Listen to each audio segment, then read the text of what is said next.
What are some games that are the best bang for your buck? This talk ain't cheap.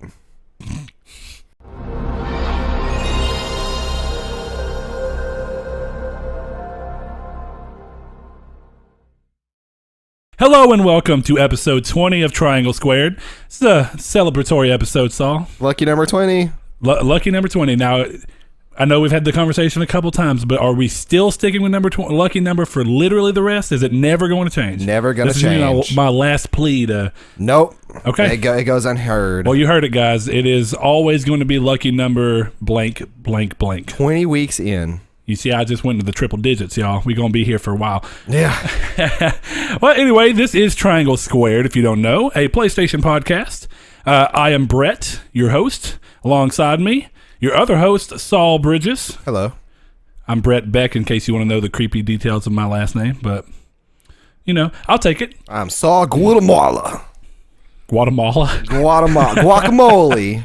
We post to YouTube every Monday at 12 p.m. Central Standard Time, 10 a.m. Pacific Standard Time. We post to SoundCloud, iTunes, Google Play Music, bunch of other podcast services. Podcast Edit. For your audio enjoyment. So, you know, and we've been asking for a while, if you do listen to us on audio services, if it's iTunes, we really appreciate it if you would rate us and give us a review. Really helps get our numbers up there so more people can find us, and it helps us know what we need to do to keep the show either going strong or to help it get better. So that it can be the best show for everybody, hopefully. So, Saul, with that being said, we're going to do a little bit of a weird jump in between our segments. Instead of doing we're going to combine a segment to an extent. We have a couple of reader mail things. I sent out the normal tweet of what do people want to know about, and one of the results we got back, or one of the responses we got to it, was from Ryan, where he wanted to know our impressions on Hellblade, spoiler free. So the upside is that kind of merges with what we've been playing, because I haven't played a whole lot besides Hellblade this last week, but I know you have. No, I really haven't actually. I played. Really? Because you platted Hellblade Wednesday? It came out Tuesday, right? Uh-huh. Yeah, I platinumed it the day after it came out, and I played that, and I played No Man's Sky, which is something else we're going to be talking about, because it's actually another viewer question. Yeah. So, but do you want to start with your Hellblade impressions or mine? Well, mine may be a little more fresh, because I just beat it today. I was pretty close last night, but was tired and was working on some music stuff, so I ended up not going back into it. So I would say I beat it today. I really wanted to make sure that I beat it before this episode, so that's why I was really making sure I beat it today, because I was talking with Hannah, I was like, what if the game's great until literally the last hour and then it all falls apart? Yeah. I was like, I need to know that. That would be disappointing. So the upside is that my overall impression, I mean, if I had to put it in one sentence, is that it was a great game and it was worth my money. Now, going off of that, I think the game does a lot of things that other games have not done in a while. I think the game does some things that AAA games have done well for a little while, but the other upside is that this is that mid-space, mid-tier. We're not trying to be something more, hey, we have creative freedom. And with that, I think, comes a lot of upside. So this is not a spoiler in any sense of the fashion. If you've been following the game, you know there's absolutely no multiplayer component. Correct. And I think that that's partially because there's no publisher behind them trying to get them to add things to make the game more commercially successful. This is a group of developers who are extremely talented, who just wanted to make something that they had a vision for. And I think for the most part that vision follows through. The game uses really interesting... It uses audio in an interesting way, and I know me and Saul talked about it a little bit. We've mentioned on Twitter, if you're going to play the game, make sure that you are playing with headphones. I honestly wouldn't even say don't bother playing this game if you don't play with headphones. Yeah, I mean... It takes a lot of the experience out of it. The game tells you at the very beginning, the game is best enjoyed with headphones. A lot of games will say it's best... It does? Yeah, it does. I must have missed that. Yeah. So just follow through the advice. When it said that, I went ahead and put them on, which I'm lucky, because I normally don't play games with headphones on unless I just am trying to be quiet or want to hear when there's people being too loud around me. Yeah, it depends on the game, but mostly I always wear headphones. So yeah, I mean, my impressions are that the game has fun combat. I've seen a couple people say underdeveloped. I wouldn't go that far. I think the combat develops as much as it needs to within the scope of the game. Yeah, I think that in the very beginning it's very basic combat, but then about 2 hours the basicness of it also comes from the fact that early game, the game's not piling onto you. Right. The game, it's interesting because the game, And would you? I don't know, Saul. I don't think I would consider this a spoiler, but I'm going to go ahead and throw it out there. The game does not have any form of hand-holding. It's not a spoiler, really, right? No, I mean, no. the game does not tell you about how to. It doesn't tell you how to move. Doesn't tell you how to move the camera. Doesn't tell you how to fight. Doesn't tell you if fighting even exists. In case you've never heard of this game and just picked it up on a whim. Yeah, if it wasn't for the start menu that has the button correlations to your attacks, I wouldn't have known. Yeah, I mean, that's what I was saying. So it's one of those things where the game gives you everything you need because, it's not even one of those things like God of War used to like, oh, hey, here's the move that you need to try and do on these people. Right. You know what I mean? Yeah, and that's going to get more into, because it kind of can do that in a way, but not in any traditional way. Not in a way I've ever seen it done in a video game. Okay, I think I know where you're talking about. And I won't. And of course, we're not doing any spoilers with these impressions, so I'm not going to speak of that. Just know that if you want to experience this game, you cannot watch somebody play it, even if they're not commentating, because it has to do with the actual experience of playing a game with a certain mechanic. Now, I guess the mechanic is not a spoiler. Do you think that the sound mechanic is a spoiler? I would say no, but I would set it up like this. Instead of going into exactly what they do with it, for those who don't know, I'm going to say, hey, you've never heard of Hellblade, and for some reason you're just hopping into us. Hellblade is a game by Ninja Theory. They have made a bunch of action games. They did DMC Reboot. They did Enslaved, Odyssey to the West. They did Heavenly Sword back on the PS3 around launch. So they have a history of these type of games that have very combat heavy action experiences, and a lot of them are very narrative driven, so this isn't out of their realm. In this game you play as a woman named Senua, and this happens throughout Viking times is where this game is set. It's set in a Norse mythology setup, and again, this is all things you can find just by scratching the surface. The part of the shtick of the game is that Senua is dealing with psychosis and the effects that's having on her brain. So the whole game takes place with her on a journey to do something, and the whole time the game kind of keeps you uneasy because of seeing things the way she sees it or hearing things the way she hears it. And that's where audio comes in. For those who don't know, psychosis is you hear voices and stuff like that. There's almost like a multiple personality setup to it. So they use that in every aspect of the game. That's where I'm going to take that. Okay, yeah, and that's how I would do it. So if you were to rate this game out of 10, what would you rate it? I'm not a fan of putting numbers on games. Oh, really? Never have been. I love it. Never have been, because I think that when you put a number on a game, someone else sees that number, and that game may be better for them.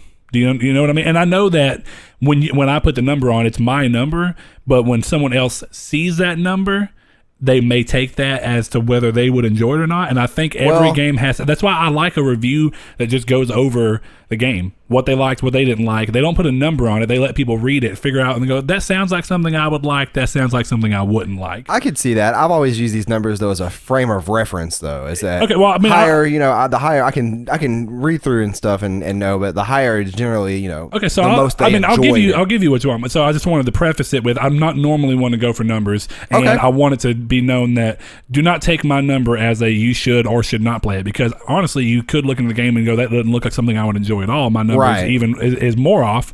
My number's not low.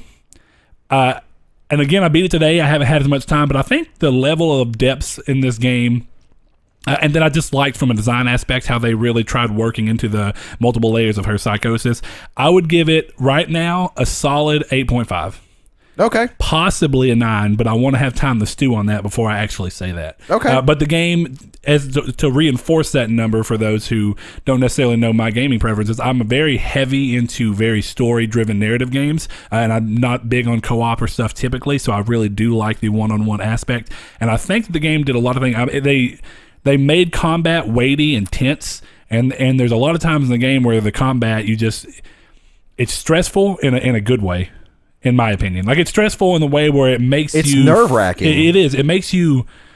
I almost say it makes you feel for the character in a way that I don't typically feel for in games. It kind of puts you in her shoes. Exactly. So it's creepy. I mean, that's where my number is on it. So I would say great game. So glad it's really the majority of what I've been playing this week. I still have been chipping away at this Gaia 3, and I'm actually stuck in the item world right now. But we'll go into that in a little bit. So what are your impressions to finish up kind of what you were talking about? So I'll throw my number out there at the very beginning, and then I'll explain why. I'm gonna give it a solid 8. I do believe in decimals, so there is a reason why it's not an 8.5 or a 9.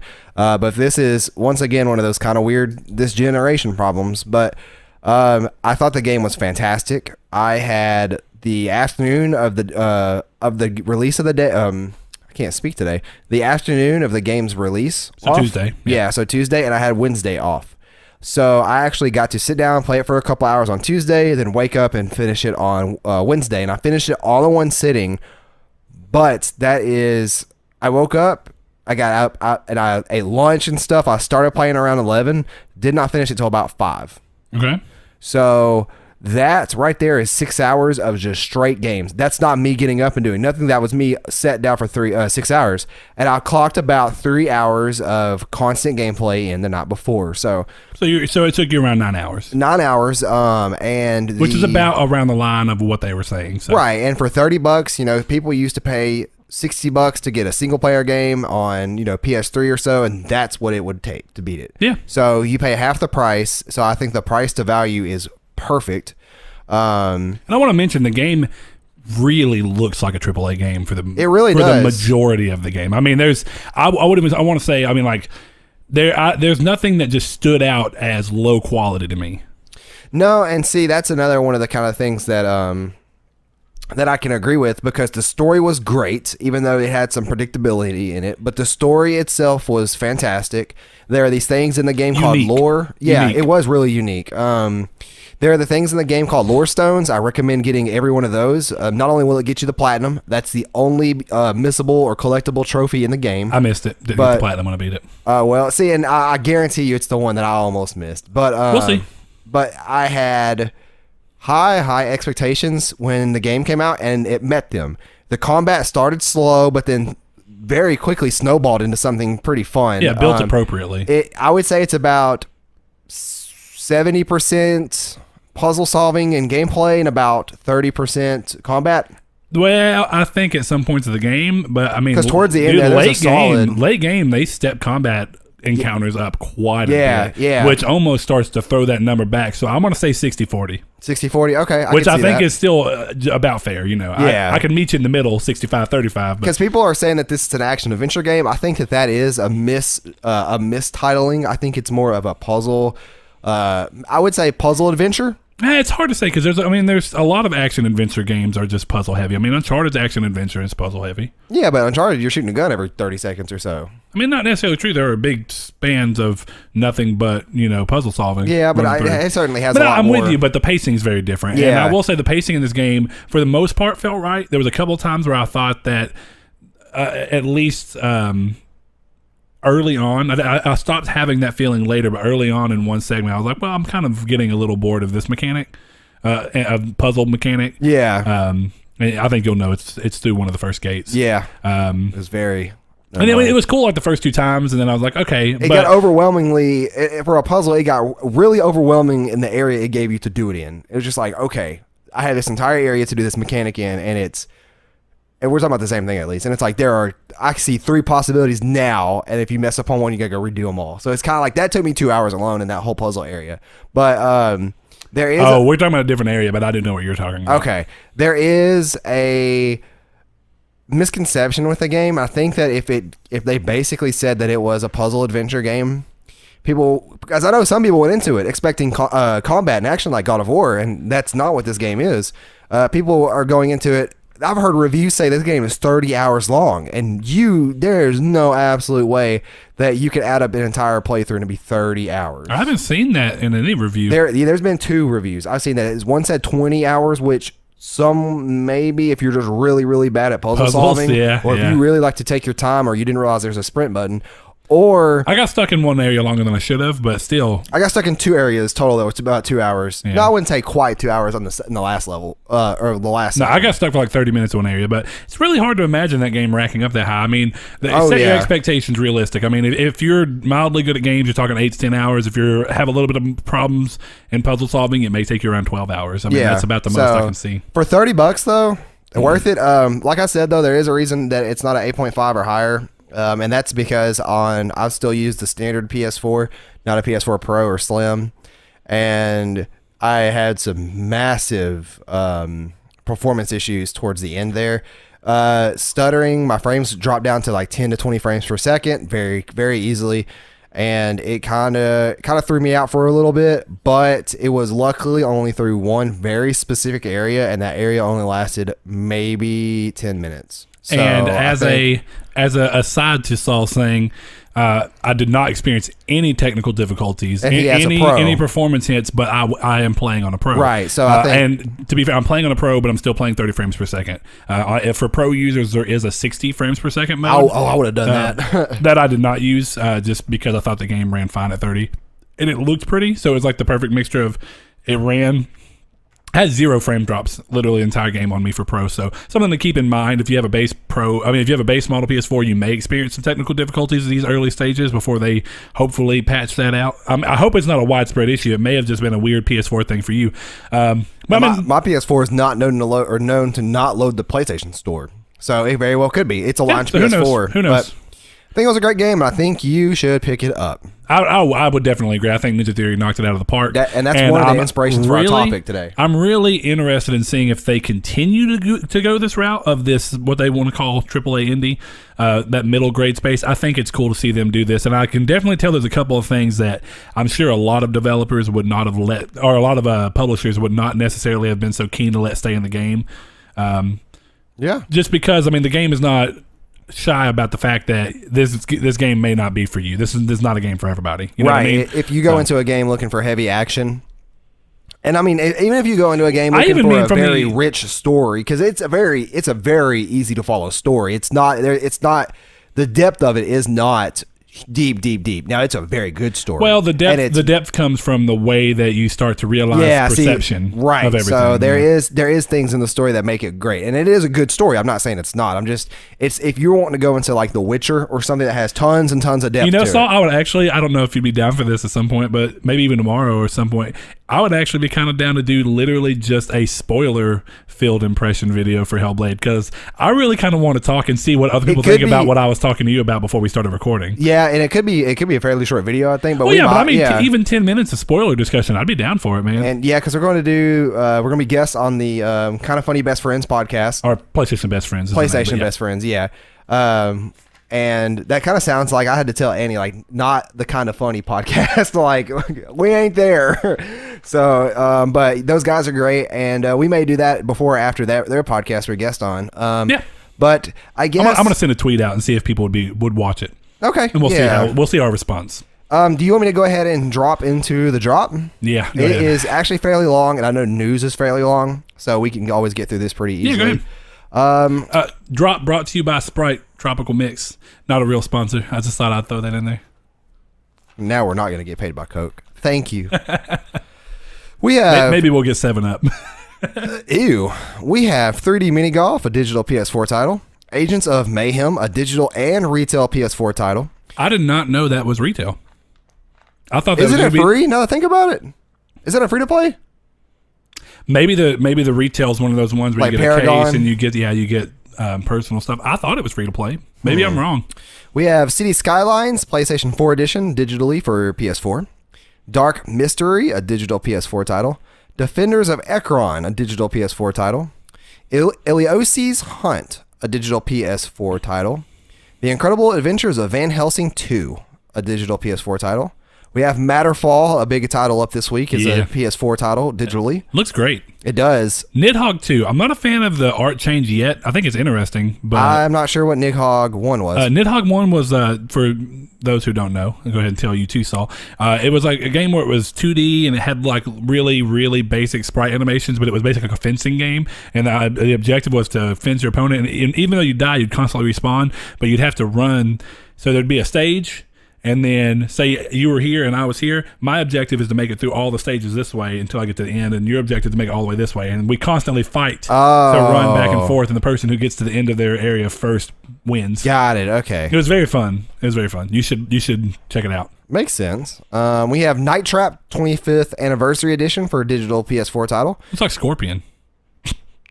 Kind of does. Just a little bit. Or, I was going to say, bad guy from Ninja Turtles. Shredder? Shredder, yeah. We have Observer, a digital PS4 title. Paranormal Activity: The Lost Soul, a digital PSVR title. Well, that makes a little more sense. I could see that. Yeah. We have the Pillars of the Earth, a digital PS4 title. Sonic Mania, the one I'm most excited for, coming digitally to PS4. Sudden Strike 4, a digital and retail title for PS4. Tokyo 42, a digital PS4 title.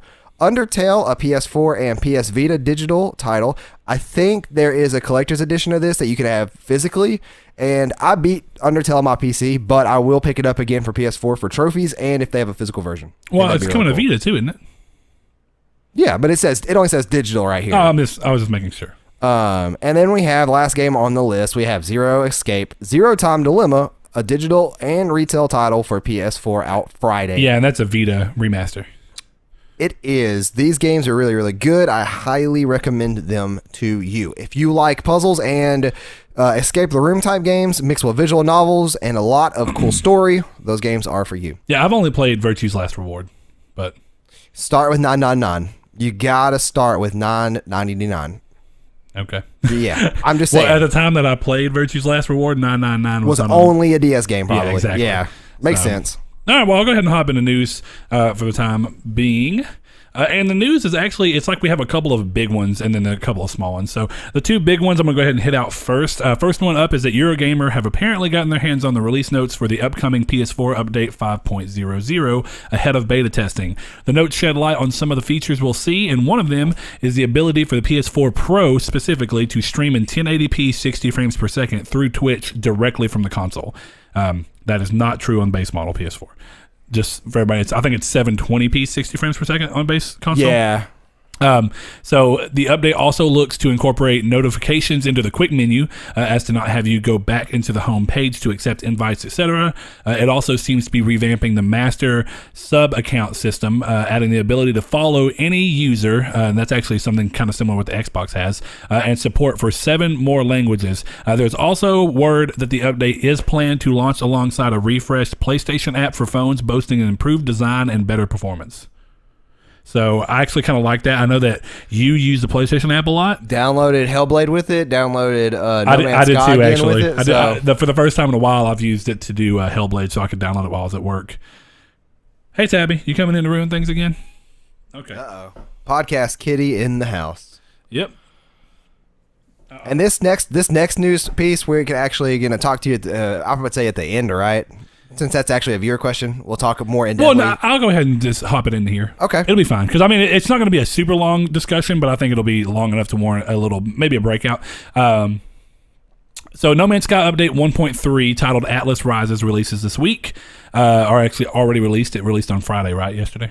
Or was it the day before? It was yesterday. Okay, anyway, some of the biggest additions in the update include 30 new hours of branching story content, galactic regeneration, which adds wealth, economy, and conflict levels to star systems, new exotic planet types with an increased variety and visual quality, the ability to discover and scavenge cargo from crashed freighters on planet surfaces, a new mission system. Oh man, I left the mouse over there. Oh well. As long as your computer doesn't go fall asleep on us. The ability to discover and scavenge cargo from crash freighters on planet surfaces, a new mission system that constantly generates different types of objectives for different people who like, fetch objectives and stuff like that. Right. Interstellar trading between star systems, which is pretty cool. So you can actually go to one star system, grab some stuff, and then take it to a different star system that doesn't have those resources and sell it for a hiked price. That's cool. That's I like the that's idea kind for of like that. Elite Dangerous too. That's really cool. So terrain editing via an enhanced multi-tool, which is pretty cool. It's like you can actually just aim it and then add or subtract terrain around your bases, which is pretty interesting. And then there's ancient portals that can now be activated and used by inputting combinations of glyphs to revisit old planets or teleport to new ones. Next thing up, overhauled space flight and combat, which really is pretty cool to me because one of my biggest complaints about the initial game is that you did not get to see any form of what they talked about early days with like the way that space combat looked in the early trailers. Oh man. So if you looked at some of the pictures of this, it looks like we're getting to the more grand scale ones. Joint exploration is a new thing as well, and this is what we are pretty excited about. We talked about it on Twitter a little bit. Visualized by floating orbs, up to 16 players can now see, communicate, and explore. Saw you that worried about it? If that computer shuts off. All right, so up to 16 players can now see, communicate, and explore the universe together, while interactions with others is currently very limited. This is an important first step into the world of synchronous co-op in No Man's Sky. This is actually a quote from Sean Murray, if I'm not mistaken. So it says, while interaction is very limited, VoIP, so voice over IP, allows proximity-based voice chat with other nearby explorers, end quote. Other smaller but notable features include an overhaul to the UI, enhanced textures and visuals, low flight allowing you to fly directly above the planet's terrain, which sounds pretty awesome actually. The ability to summon your ship from anywhere on a planet's surface. Boy. I'll use that today. It's really cool. That, because I hated having to walk back to your ship. You backtrack so much. It still uses your thrust engines, so you still have to keep that supply with gas in order. If you don't, I think you could still use, I think it's plutonium, to get gas back in there kind of remotely and then send it to you. But it's really cool. Cool. And then one of the other things, let's see, summon your ship back from anywhere on the planet's surface, as well as other quality of life improvements. So I kind of like that. There was a bunch of cool stuff going into it, but I'm not going to go into all of that. But one last thing is that the PS4 users now have the ability to adjust their field of view via the options menu. So that's awesome. Thank goodness. Okay, next up on the list, this is something I just found interesting, and in case that you are a pop collector, you'll find it interesting, I'm assuming. PS4 exclusive Horizon Zero Dawn has official Funko Pops coming. You can get Aloy, Erend, an Eclipse Cultist, and 2 different variations of a Watcher. One that's blue for Unalert, and then there's a Best Buy exclusive that's yellow, so it's like an Alert Watcher. Yeah, I'm gonna get one of those. That's pretty cool. I'm probably gonna get the Alert one. I think that's cooler. Next thing on the list, Capcom have officially revealed the pricing and date for Dragon's Dogma Dark Arisen. The last gen remaster will include the original game as well as all of its DLC, and will be releasing on October 3rd in both Europe and North America at the affordable price of $29.99. We've been seeing a lot of really value-priced games lately, so I'm loving it. I think that is the perfect price for a remaster that is just a remaster, not like improved like game systems or... Yeah, I see what you're saying. Yeah, I mean, I think that's a great price for that, and it's definitely going to make me want to jump back into it instead of having to spend $40 or $60. But next thing up, Bethesda have announced a Game of the Year edition for Fallout 4. The Game of the Year edition will include all 6 add-ons for the game and will be available on September 26th. To celebrate, Bethesda also announced plans for a very limited quantity of Pip-Boy Collector's Editions to be released exclusively in North America.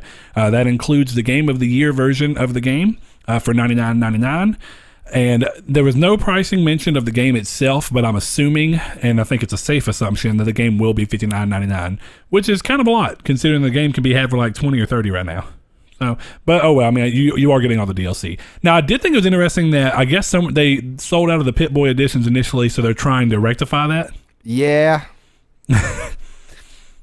I'm not even going to make the joke, so. I'm going to take her outside real quick. All right, go ahead. Next thing up on the list, the Uncharted franchise continuing beyond the Lost Legacy is not completely ruled out. In an interview with Daily Star, Naughty Dog's Sean S. Craig, I'm pretty sure that's how you say that, said, "We don't know what the future holds, but you're right. It could be something new. It could be another Uncharted. Who knows? Naughty Dog is not afraid of exploring more stuff," end quote. I think that is actually particularly pretty interesting. I'm extremely excited to play the Lost Legacy. And realistically, I think that there is more room in the Uncharted franchise to see other character stories. I just think that for the time being, Nate's story should be left off where it was with 4. Maybe never even touched again. It was a very good ending, and I thought Uncharted 4 was a great game. So if that's the swan song specifically for Nate's involvement in the Uncharted series, I think that's cool. As long as they can continue to find interesting ways to let you play other people's stories, like maybe Charlie Cutter from the 3rd game, I'd be all right with that. And I don't know what other characters they could actually hop in. Chloe was a smart choice, and Nadine bringing back was kind of smart because a lot of people liked her. So more Uncharted might be happening after the Lost Legacy. There's no ruling it out. So interesting. I didn't know about that. I'm down with that. Next thing up is, like we talked about in the drop, Housemarque's upcoming side-scroller Matterfall will run at 1080p 60 frames per second on the PS4 Pro and at 900p 60 frames per second on the standard PS4. The developers aimed more for a stable 60 frames per second over resolution bump, and that was when they were questioned about whether the PS4 Pro version would be 4K 30. Right, and it should always be 1080p 60 on games like this. Definitely. These games require 60. And honestly, the fact that people were wondering why the base PS4 couldn't hit 1080p, the game is very, very physics Particle driven. effect. People don't realize physics driven. When you go into physics calculations, it's really hard to push those physics calculations through a CPU. Just the particle effects I saw in the videos is like those things. People don't realize how much power particle effects like that take too. Well, I'm not a developer, but I would imagine it probably takes quite a bit. I mean, that was one of the bigger sales of the PS4 was the ability to show more particle effects over what the PS3 could do. And the PS3 has some impressive looking games with little particle effects. Next up, Square Enix have officially announced Dragon Quest Builders 2 for the PS4 and Switch. The follow-up to 2016 Surprising Seller will not have a Vita version this go-around and looks to add a much-requested feature from the first game in multiplayer. I will probably pick this up on PS4, but if somebody else I know gets it on Switch, I'll probably get it on Switch. It's one of those games that I'll flip-flop on. Well, the game is right now, the developers are saying they're looking to release it by the summer of 2018. There's no word of whether that will hold or not. That's not an official announcement. Which is crazy, because that game just came out earlier this year. No, Dragon Quest Builders came out in October here last year. So October 2016 here, and it came out in January. I thought it came out in February. It was like January 28th in Japan. So it's been done for a while. It's not that crazy. Next thing up, Sega looks set to show off more of Sonic Forces, the 3D Sonic game. With Mania releasing soon, all focus has shifted to that. But once it is out, there will be a, quote, ton of Sonic Forces news, end quote. Sonic Forces is currently set to launch this holiday season, so if you're interested in that, be sure to kind of keep an eye out for that after Tuesday. I don't know how much time they'll give between the release of Mania and busting out all the Sonic news. One of the other small asides for Sonic Forces is that it may not be a $60 title, maybe $40, which would be more appropriate. Sonic Mania is not coming on Vita, is it? No, and I don't honestly know why. It's a very good question. That's why I'm buying it on Switch. I'm getting it on PS4. I've got the collector's edition that comes with the statue and the full-size Sega. Genesis replica. When you flick it on, it goes Sega. That thing is huge. It is huge. It's a full-size Genesis. I got a full-size Genesis. Them things are massive. What I'll do is I'll take that Sonic and I'll throw him on top of my real Genesis. But it won't say Sega. If I put a game in and to turn it on, it will. Then it requires VGA and all kinds of dumb stuff. Yeah, it's power cable. Who has one of those? Final thing on the news is that 2D action platformer Valfaris is now coming to the Vita. Announced back in June for the PS4, Xbox One, and PC, the developers have now revealed via Twitter that the game will also be making its way to Sony's beloved handheld. There is no necessary window date. If I'm not mistaken, this is by the same developer that did Slain Back from Hell. So that sounds familiar. It was a Vita game as well. I think it came on PS4. Okay. So now that we're out of news, you want me to go through this reader mail real quick? Yeah, we did get a reader mail from what looks to be, if I'm not mistaken, it was a first-time listener, correct? Yes, and it came from Gmail, and you guys can always submit us reader mail questions in Gmail, and we always have that and our Twitter in the link down below. And these come from, the first one is from Joshua, and then this comes from Gmail. He says, "What's up, guys? First-time listener, was looking for a podcast talking about PlayStation, and you guys are awesome and have honest opinions, so you guys rock. I am also a God of War fan. Thank you for the compliments. Question.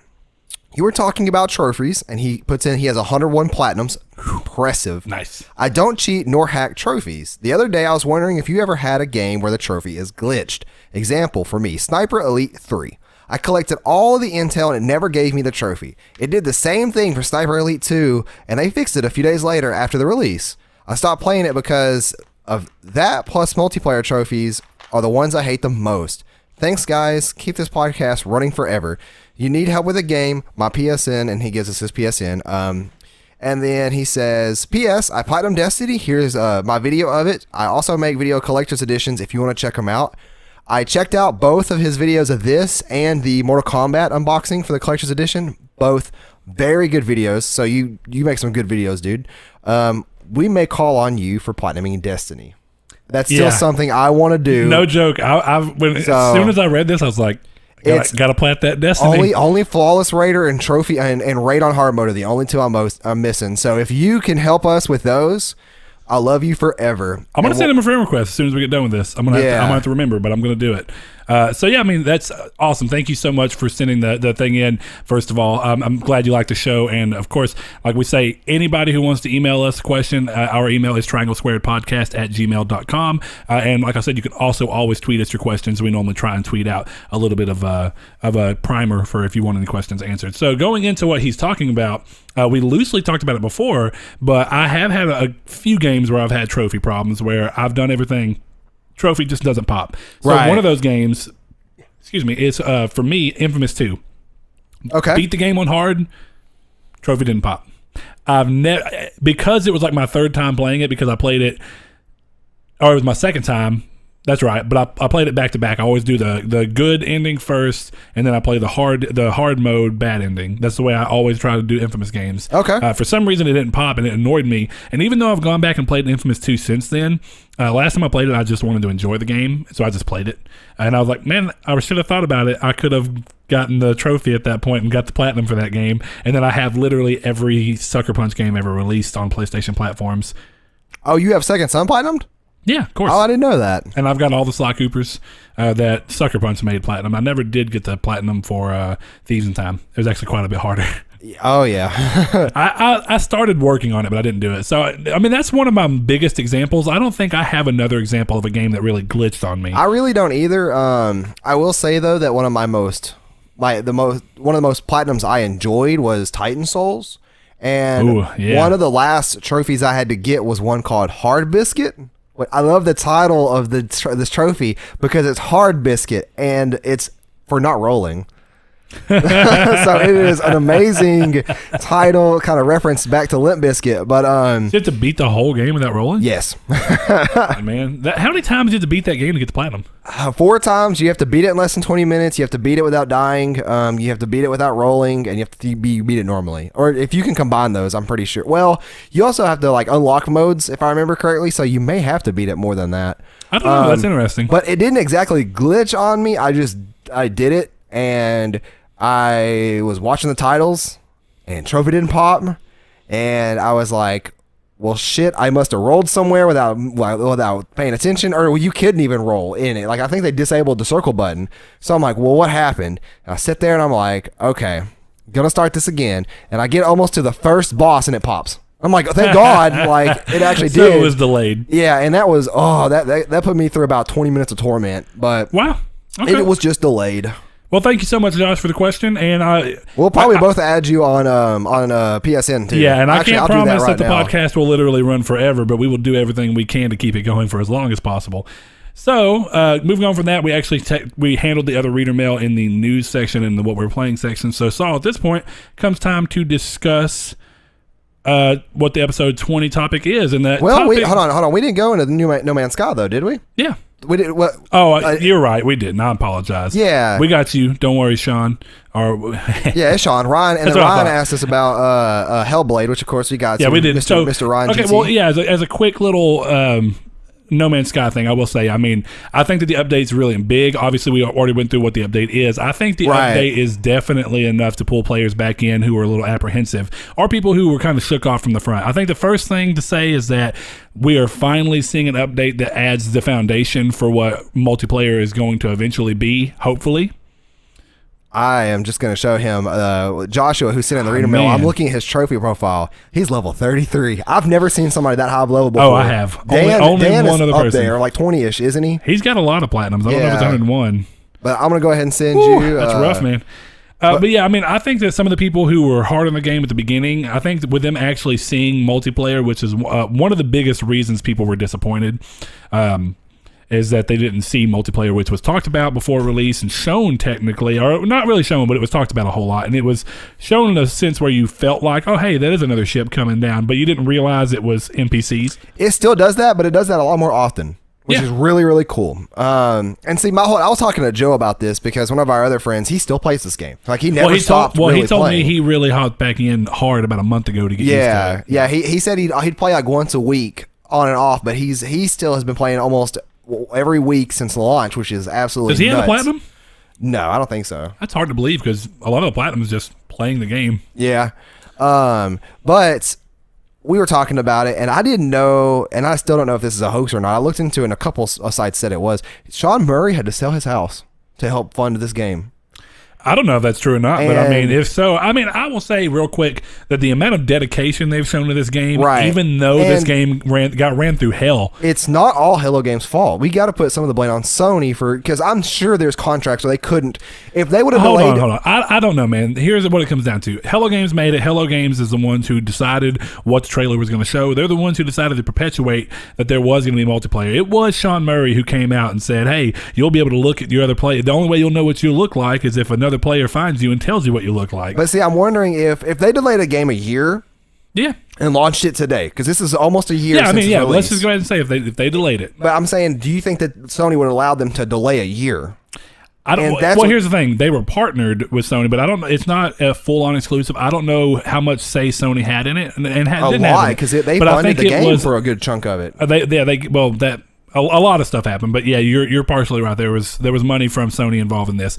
I think the big thing comes down to, as I still say, it really comes down to the fact that Sean perpetuated these things. It doesn't matter what it was. He could have said, "Hey, we're going to release, and then this is our path forward." If they already knew they wanted to do these things, they could have said, hey, we're going to release because we've already delayed the games enough time. But hey, and this is not going to be exactly what we want it to be at launch, but here's what it is at launch. Here's what our plan moving forward is. And kind of was more transparent with everything. Yeah, exactly. Like, hey, 3 months in, you're going to get this update, and it's going to add base building. It's going to do blah, blah. 6 months into the game's release, we're going to add the ability to have vehicles on the surface. You know what I mean? If they would have said that, I think it would have been a much more alleviated pressure. Because that's why I say I'm proud of them for continuing to support the game, even though it was ran through. It was dragged through the mud by pretty much every publisher there was. By every publication there was. There was very little people were happy. Pretty much the only defense the game got was mostly coming from just people who were like, I didn't get hyped up. Because I love the game. Yeah, and you didn't let yourself get hyped up for it. Yeah, I did, but.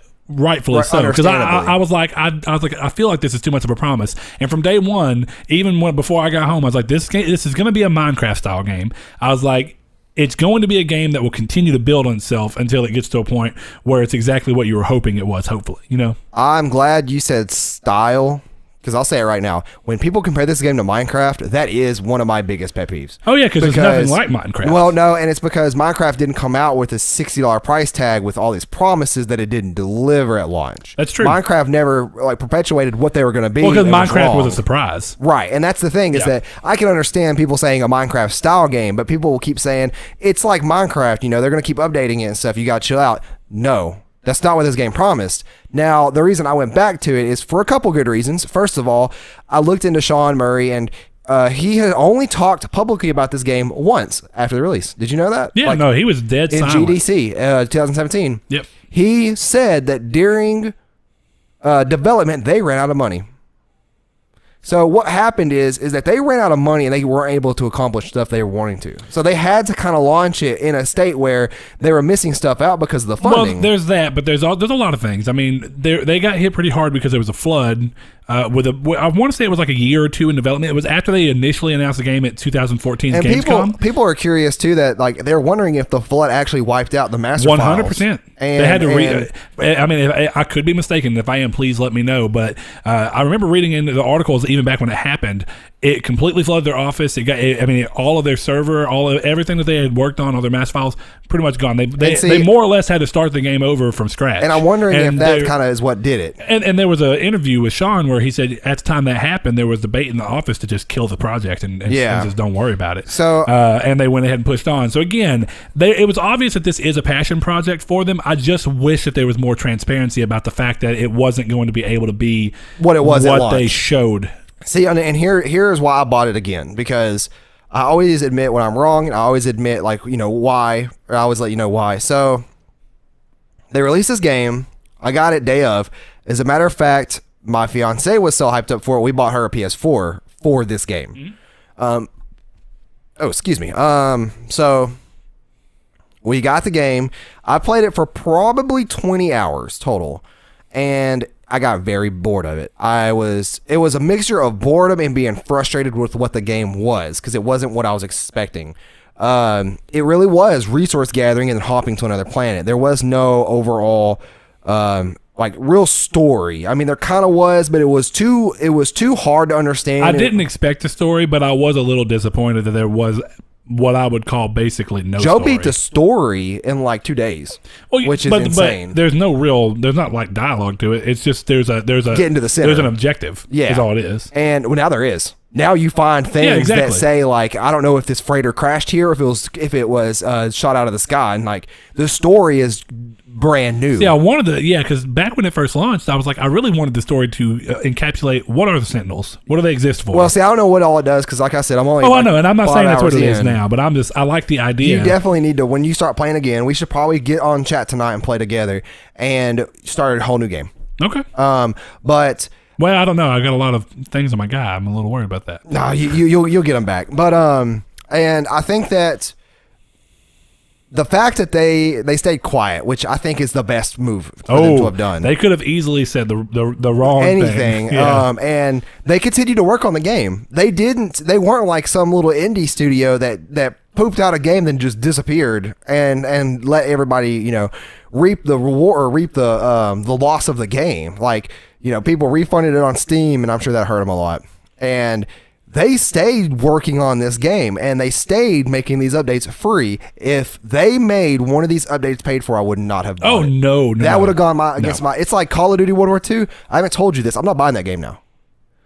They made it to where you can earn loot boxes by watching other people unbox loot boxes. That doesn't even make sense. It's the mindset of gambling and like that whole watching people gotta get it thing, and it's ruining gaming. But that's a whole nother topic. Anyways, yeah.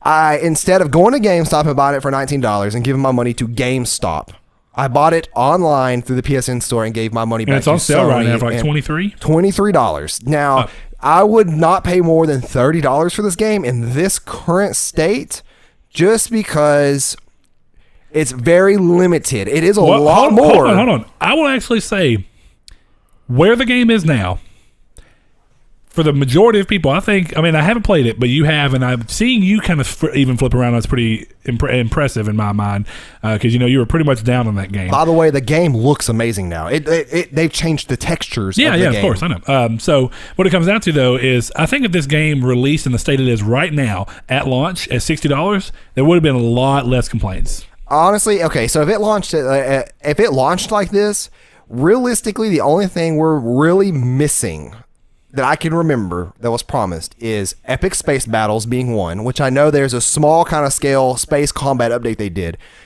This is kind of the mystery shroud around this update, is that I don't think a lot of people have had enough instances or time to kind of figure out what all this stuff is. Of course, you have a day into it right now. Right, and the multiplayer being orbs. I would have loved to be able to make my own character or customize my exosuit and appear to other people and look cool. Appear to other people, yes. I'm not, and that's where it's going. I'm not that worried about the exosuit aspect. Well, and see, don't get me wrong. It adds it adds weird things that just make you want to play the game. It's just extra incentive to do stuff in the game.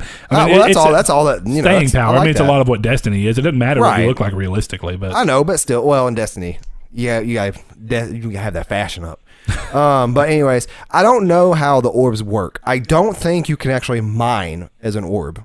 I think that orbs are literally for only exploring. Hold on. No, all it is that the orb thing is that I'm playing on my world. I am me. I'm mining. But if you're in the same world as me, you're mining on your own. I just see you as an orb.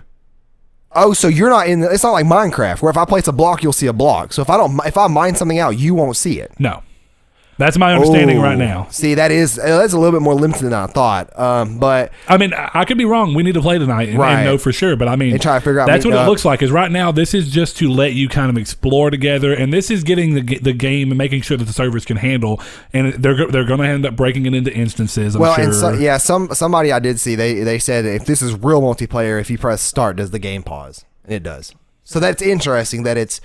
I don't know how you meet up, because obviously the game is single player until you meet up. Yeah. So I don't know how this really works, but It's interesting, and honestly, I think that for $24, you should play it again, because as we said with Hellblade, $30 to give me 9 hours, you'll get more than 9 hours out of this game for $24. That's true. And it'd be worth it if you're looking for a space game. On the other side of things, there's Elite Dangerous. I was going to tell Ryan GT this in a Twitter post he asked about, but I didn't have enough characters because Twitter's 120 or 40 or whatever. That's why you got to just keep replying until you get your message gone. Basically, Elite Dangerous is good if you want to spend a couple, I would say tens of hours of real life time trying to figure out how to play the game. Oh. The controls for Flight Sim are fun. There are things on the dash that you want to learn how to do. There's the economy you want to research. There is the map. The map, you can have a 30-minute YouTube video explaining how to use the map alone. And I'm not even joking. Yeah, I don't want to spend too much more time on this topic, but that's interesting. I don't know. Elite, the more I look into it, it's not my kind of game. It's a real sim. It is a very simulation. But it's a time thing. I don't have enough time to play the stuff I want to play. To end the question, though, and he asked whether it's enough to pull people back. I believe so. It pulled me back. I'm trying to convince my fiance to get pulled back into it so she could play it with us. It's pulled Jonathan, one of our friends from another YouTube channel. Back in, so I think it is enough. Now there are still always going to be people that have a salty nature against the game, and I understand. There's people who got burned and will never come back, right? And that's fully understandable. Anything, but I'm pretty forgiving, and for you to work on a game for a year and put out something for free, which is what you should have done, but I still commend you for not trying to charge a price, EA, for stuff. Then yeah, I think it's worth it. All right. Well, cool. I think it's time to move on now to the main topic. Would you like to do the winner now? Well, yeah. I mean, let's go over what it is real quick. So what we put up on our Twitter was a little. You know, we knew as soon as we put out the new episode, we were like, hey, you know what? Let's figure out what we want to do with this next episode to celebrate 20 episodes. So Saul started talking about, I want to do a small giveaway, and I wanted to make sure that the giveaway was going out to the people who already follow us and support us for the most part. That's why I wanted to keep it limited to Twitter, people who interact with us, and it was all just about, community interaction. So what we put up is our 20th episode is a week away. To celebrate, we are giving away a $20 or £20, I think is what that symbol is, right? PSN card. To enter, reply to this tweet and share with your favorite games that can be bought for that amount or less, and the winner will be chosen on Saturday before recording. So that is kind of that's what we wanted to do. The whole topic of the show to be is value games. Now, it doesn't necessarily have to be $20 games, but games that you can get for a smaller amount of money than the typical $40 or $60 release. Now, with this, do you want to go through and read all of these, or do you want to read the winners? I'll do the winners, and then we can kind of mention some of the ones that are mentioned a couple times and stuff like that. But because since we're running a little longer here than normal, I know some people don't like having a huge long podcast. Yeah, it's just. And of course, this post will set our Twitter, so anybody interested. But do you want to go ahead and just do the giveaway right now and pick, or yeah, let's go ahead. Let's see who wins, and then we'll talk about what games that they mentioned in the post that was their entry. Alrighty, so we had 13 people. We put all your names into a random number generator, and congratulations to Shariko MP00. Because you are the winner of a $20 PSN card or £20 PSN card. We're going to contact you on Twitter probably tonight, and you'll hear this on Monday, of course. But what you said is Persona 4 Golden. Fantastic answer. That's actually one of mine. Which makes me wonder, just as a small aside, and we didn't talk about sales and stuff for this, but Persona 4 Golden is normally $30, right? I got it for $20 on Amazon. Interesting. So, physical edition. Yeah. I didn't think about that. Okay. So he mentioned P4 Golden, Atelier Escher, and Logi. I've actually never played any of the Atelier games. I wanted to, but I didn't get to because of my Vita dying. So I'm ordering a new Vita soon. Yeah, and the last one was Uncharted Golden Abyss, which is, I've not played P4 Golden. I understand the reverence for it, and I see why people would love it. And Uncharted Golden Abyss is a fantastic game.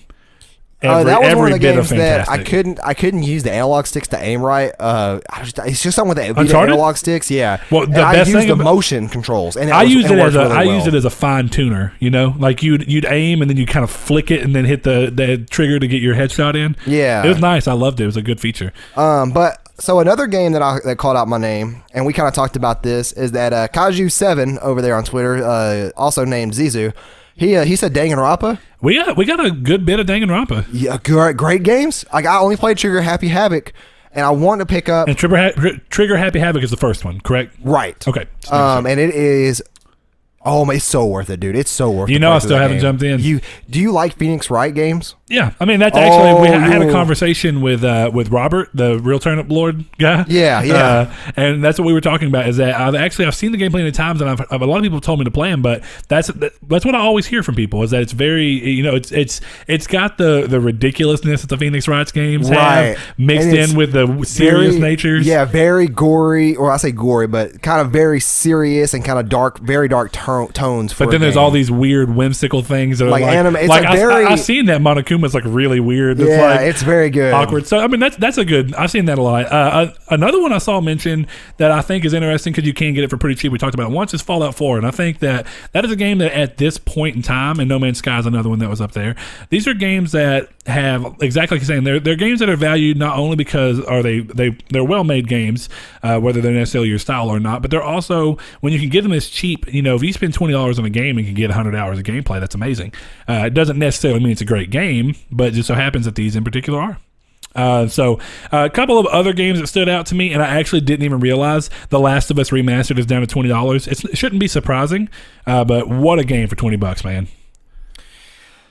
What was it? I was writing the message. Yeah, the Last of Us Remastered. Oh yeah, $20. Oh yeah, I would say the multiplayer is worth $20 alone. Yeah, no, the multiplayer is fantastic, and I know you'll agree with this. But Maddie pulled out the Metal Gear Solid HD collection. Oh boy, that is a lot of games. Okay, I will say this: I love both Metal Gear Solid and both the Vita. Do not buy that game on the Vita. That game, the controls are terrible. I haven't played one on Vita, dude. You have to use the backpad to do melee attacks with your knife. Yeah. Is it in the small square sections? And I think that's what it was. I think I tried to map him to something else. I just couldn't get into it. I don't know. I've never played it on Vita, but I know that the games looked good on Vita. So I was always wondering how, when they did Metal Gear Solid 3 on the 3DS, I was like, how does that work? Dude, and that actually performs and looks really good. I was so surprised at how good it looked. I didn't feel like replaying the game at that point. So one more thing I wanted to call out, VitaFan9 mentioned the Oddworld games, and I do want to say, man, for the money, Stranger's Wrath is amazing. What an interesting game. For those who don't know what Stranger's Wrath is, it came out on the original Xbox in like 2004. Oddworld games, so Abe's Odyssey and Abe's Exodus on the PS1 are part of that series.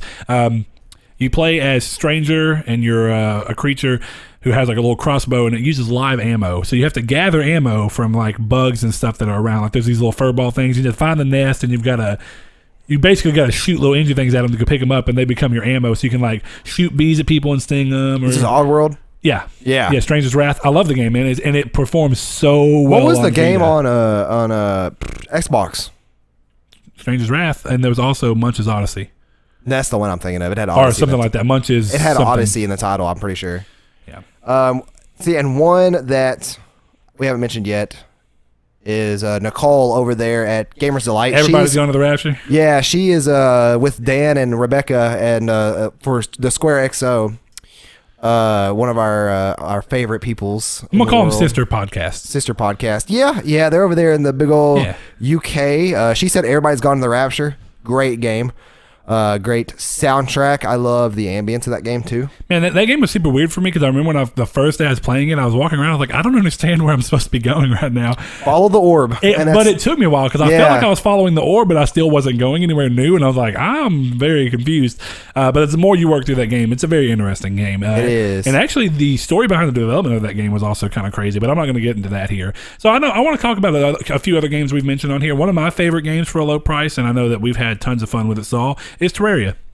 Yeah, and actually, I was going to ask you, I was like, if you had your favorite value game ever, would it be Terraria? If I had to say a game that I feel like I've got the most enjoyment, but also just with, really, I'm one of those people, I've told you this before, Terraria, I played so much, and it was so good to me, that it is a game I would have gladly paid $60 for. And that sounds wild because the game's like $13. Yeah, and like I'm not kidding when I say this. Dude, we just put me and you 100+ hours into that game. Just me and you. And you got to think, before that, I put like 50 hours of my own time into it. Yeah, it's whenever I was absolutely playing nuts. the PS3 and Vita. So, I mean, I think that's definitely a good example of a game that can just be so fun. The co-op aspect actually makes that game even more fun. The building aspect's really fun. I think that is a great game for that kind of money. I try and think of other games that I've gotten for such a low amount of money that I ended up loving. One of them is a game that's actually free on PS Plus this month, and apparently cross-buy. That Super Motherload game. I remember I told you I played Motherload a whole bunch, and then I played Motherload. The more you drill, that game is cross-buy. It's on PS4 free as well on PS Plus. You need to download it so me and you can play it. Is that the game where you shoot across and you drill into like a wall, then you kind of go down? Like it's kind of like a platformer, but you're drilling? No, you're like this. Oh no, I think I know what you're talking about. But okay. what I'm talking about is it's top. I mean, you can move over, but the main goal is that you're digging down into the ground. There's ore and stuff like that, and you continue to upgrade your ship. That's what we talked about. But the game is really fun, and since it's cross-buy, I really want you to download it and just play it with me one night, so you can see if you like it, and then hopefully we can beat the game. It looks okay. Yeah. Well, that's Motherload. That wasn't Super Motherload. Well, Google does not know what super means then, apparently. I'm pretty sure. I looked at that. Well, it said that. Super Motherload. SuperMotherload.com. We're going to look at this. Shout out to them. No, that's Motherload. No, that's Super Motherload. It's got the people in the front. Interesting. Yeah, from the angle, it looked at the old Flash game art. It's similar, but it looks better on PS4. So, I mean, that's another good game. I want to say that was $20 at launch of the PS4, and I played the hell out of that. I got a lot of time out of that. Oddworld, Stranger's Wrath, I want to say was $20 at launch even. Maybe it was $24, $27, $26, something like that. But I actually got that on PS3 first, and then ended up playing it on Vita as well. That is a great game for the value. It's just it's got a fun storyline. Those games are always, the worlds are so interesting because of how weird the characters are. And that quirkiness really sticks around with me. Yeah. So what's a game that you think of, though? Because, I mean, I think there's a few games that we've played together. The most recent example and the longest example is Terraria, but what else can you think of? Now, I will say that with this whole, I love this topic because it just works with this week so well. Because obviously Hellblade is going to be an answer. Yeah, Hellblade is definitely an addition for me. Is going to be an answer because No Man's Sky being $23, you're going to get the value out of that easily. Yeah, it's coming back, yeah. Even though that price is temporary. Right, yeah, it's on sale right now for till like the 16th or something. Yeah, so if you're watching this podcast, it'll be the 14th when this podcast comes out. So no, it'll be the 15th. So yeah, if you hear that, you have 24 hours to go get that game and pay the $23 for it. So, but besides that, I would say, and I didn't pay for this game, but I know it's around $20, maybe a little bit cheaper, is Titan Souls. I platinumed that game. Yeah. Love that game. You know, there's not a whole lot of content in it, but it is so fun and so rewarding for the price. I think that is a great example of a budget game that just ends up being so good. Yeah. I remember when I actually got that on computer first, and then I started playing it on computer because I got it on sale for like $4, and I was like, man, this would be so good on Vita. And then it came out free on PS Plus a couple months later. So it worked out. And I have one last game. This one you can find it pretty much all the time at this price. I've actually seen it at GameStop marked new for this price. And that's, of course, during their sales and stuff. But I've seen it there multiple times during multiple different times of the year. And it's Doom, $20. Yeah, $19.99. Doom is down a lot right now. Doom is fun. The multiplayer is really hectic. The storyline's fun. I'm not a huge fan of the multiplayer. That gives me, I don't know, it just gives me the... I don't know, I can't describe it. It just gives me like a feeling of anger almost. Like, I don't know what it is. It's like I play it and I'm like, this is not fun. Like, I just turn it off. But yeah, it is certainly, the soundtrack for it's really good too. I think Journey's a good answer into this. If you want to talk about experiences. Yeah, Rime is really good. How much was Rime? Rime was 30. 30? 30 or 40. I could see it being 40. I got about halfway through that game, and I need to go back and beat it. It's a really good game. Yeah, I think Journey is a really good example of that, though, because Journey is what I consider Hellblade to be.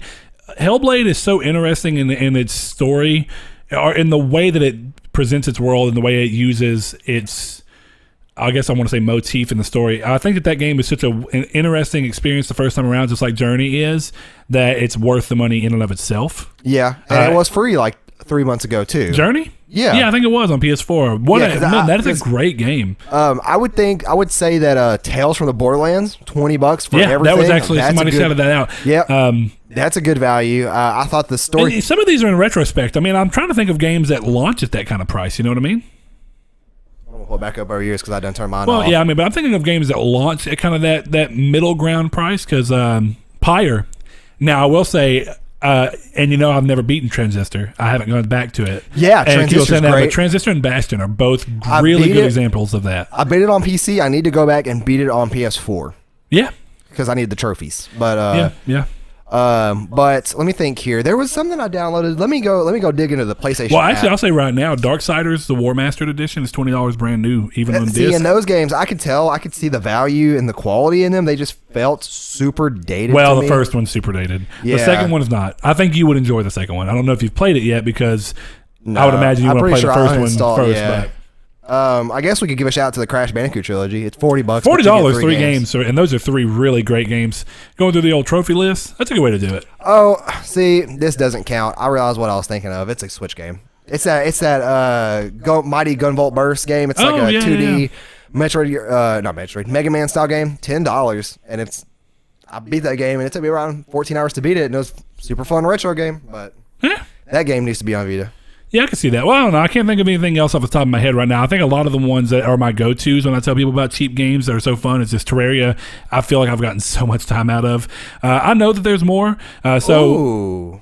I don't know how much this game costs. I'll do some research really, really quick. No, go ahead. What I was going to say is that if any of you guys who are watching or listening have any games that you can think of that are cheap that didn't necessarily go into the entries, I'm interested in seeing what people think are good value games. They don't necessarily need to be under $20. Let's see what games are not necessarily at that standard $40 and $60 price point that you feel like you got a lot out of. If you want to throw one in that was one of the $60 price points or $40, that's fine, because I think The Witcher 3 is a good example of a game that's worth a lot of money. Skyrim is one of those too, but go ahead. Hyper Light Drifter.